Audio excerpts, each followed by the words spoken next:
আল্লাহর নবীর দুইজন সাহাবী হযরত আবু বকর আর হযরত ওমর দুইজন একসাথে বসে আছেন। একজন আরেকজনের সাথে কথা বলতে বলতে কথা কাটাকাটি শুরু হয়ে গেল। আবু বকর ওমরকে খেপা দিলেন।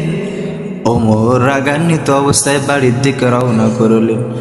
বাড়ির দিকে রওনা করার পর আবু বকর বারবার ডাক দিয়া বলে, ওমর তুমি আমার কথা শোনো, আমি অন্যায় করে ফেলেছি, তুমি আমাকে ক্ষমা করে দাও।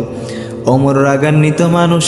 কেমন ওমর রাগান্বিত ছিল যে ওমরের কথা শুনলে শয়তান পর্যন্ত এই রাস্তা দিয়ে চলতো না।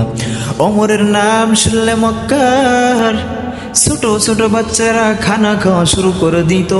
আমাদের সমাজে আছে ছোট বাচ্চাদেরকে খানা খাওয়ানোর জন্য তাদেরকে মোবাইল দিতে হয়, বিভিন্ন জিনিস দিয়ে তাদেরকে খানা খাওয়াইতে হয়।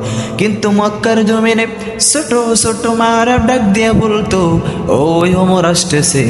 এই কথা শোনা মাত্র ছোট ছোট বাচ্চারা খানা খাওয়া শুরু করে দিত ওমরের ভয়। এরে নবীর উম্মতের দল ওই ওমর রাগান্বিত অবস্থায় বাড়ির দিকে রওনা দিলেন এবং বাড়িতে যে দরজাটা বন্ধ করে দিলেন। দরজা বন্ধ করে দেওয়ার পর আবু বকর ডাক দিয়ে বলে, রে ভাই আমার ভুল হয়েছে, তুমি আমাকে ক্ষমা করে দাও। এরপরে ওমর কোনো কথা না বলে দরজাটা বন্ধ করে দিলেন। আবু বকর চিন্তা করলেন, ওমর আমার উপরে রাগান্বিত অবস্থায় আছে, এখন কি করা যায়, কি করা যায়। আবু বকর চলে গেলেন পয়গম্বরের নিকট চলে গেলেন। চলে যাওয়ার পর ওমর মনে মনে চিন্তা করতেছেন। ওমর মনে মনে চিন্তা করেছেন, দুনিয়ার মধ্যে তো সব থেকে ভালো ব্যক্তি, দামি ব্যক্তি, ওই ব্যক্তির মতন ভালো ব্যক্তি আর কেউ নাই। যে ব্যক্তি একটা অন্যায় করলো এরপরে সে ক্ষমা চাইল এবং তাকে ক্ষমা করে দেওয়া হলো। কিন্তু আমি ওমর আল্লাহ রসুলের সাহাবী, সব থেকে কাছের মানুষ, আবু বকর সাথে আমি রেগে আছি।